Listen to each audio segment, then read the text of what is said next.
Comment neutraliser 100% de vos revenus fonciers imposables pendant des années et réduire simultanément votre revenu global, le tout sans souci de gestion? La réponse tient en 3 mots.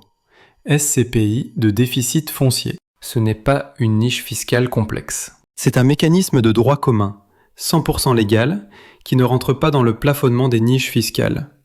Vous cumulez les avantages sans limite de plafond. Au programme de cette vidéo, décryptage complet de la SCPI de déficit foncier, l'instrument d'optimisation fiscale de référence pour les TMI élevés.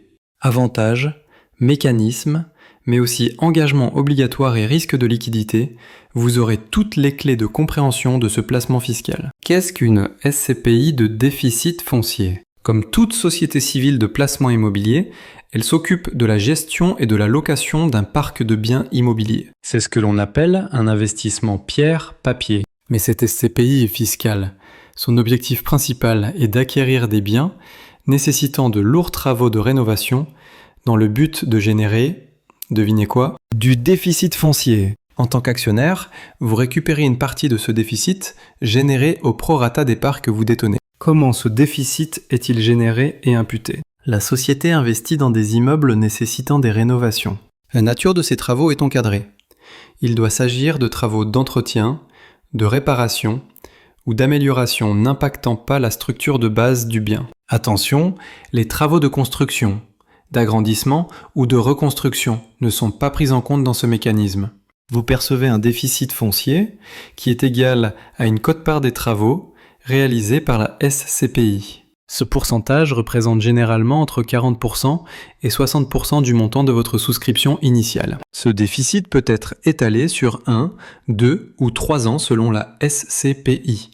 Ce déficit a 2 fonctions magiques pour vos impôts. Premièrement, il s'impute sur vos revenus fonciers sans aucune limite. Si vous avez des revenus fonciers de 20 000 €, ils peuvent être entièrement annulés.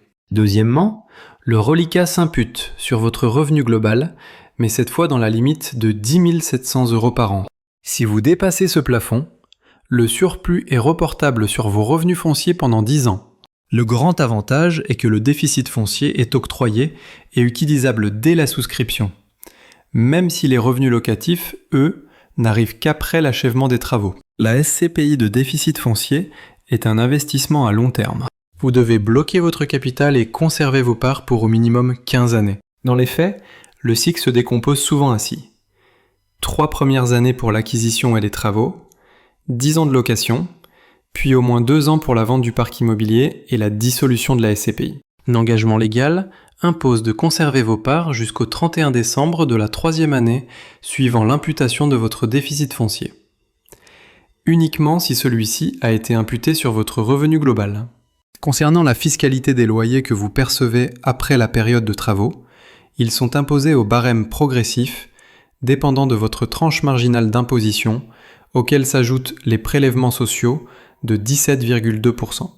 De plus, les parts entrent dans l'assiette de l'impôt sur la fortune immobilière. Si vous réalisez une plus-value lors de la dissolution, elle sera imposée à 19%, plus 17,2% de prélèvements sociaux, mais vous bénéficiez d'une exonération d'impôt sur la plus-value après 22 ans et de prélèvements sociaux après 30 ans de détention.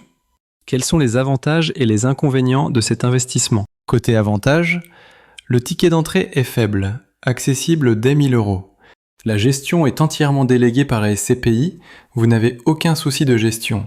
Les risques sont mutualisés sur plusieurs biens et zones géographiques. Et surtout, cet avantage fiscal est non soumis au plafonnement des niches fiscales. Vous pouvez aussi profiter de l'effet de levier du crédit.